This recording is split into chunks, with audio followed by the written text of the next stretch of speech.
پیسہ ایک بڑی چیز ہے، لیکن پیسے سے بڑھ کر انسان کی زندگی ہے کہ انسان پیسے کو خرچ کر دیتا ہے زندگی کو بچانے کے لیے۔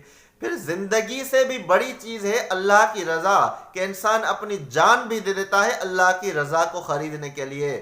تو چیزوں کی اپنی اپنی اہمیت ہوتی ہے۔ جب آپ کسی بھی چیز کو جو اس کی اہمیت ہے اس سے کم اہمیت دو گے تب بھی آپ نقصان کھاؤ گے، اور اس کو زیادہ اہمیت دے دو گے تب بھی نقصان کھاؤ گے۔ کچھ لوگ وہ ہیں جو کہتے ہیں پیسہ کچھ نہیں، وہ آخر میں خود لوگوں سے مانگ رہے ہوتے ہیں، اور کچھ لوگ کہتے ہیں پیسہ ہی سب کچھ ہے، وہ سارا سکون ساری زندگی برباد کر دیتے ہیں۔ تو پیسہ ہو، ماں باپ ہوں، اولاد ہوں، رشتے ہوں، ورک پلیس ہو، پروفیشن ہو، ہر چیز کی ایک اہمیت ہے، اس کو نہ کم اہمیت دو نہ زیادہ اہمیت دو۔ سب سے زیادہ اہمیت کے لائق آپ کا اپنا رب اللہ ہے، اس کو دے، اس پر جان بھی قربان ہے، مال بھی قربان ہے، سب کچھ قربان ہے۔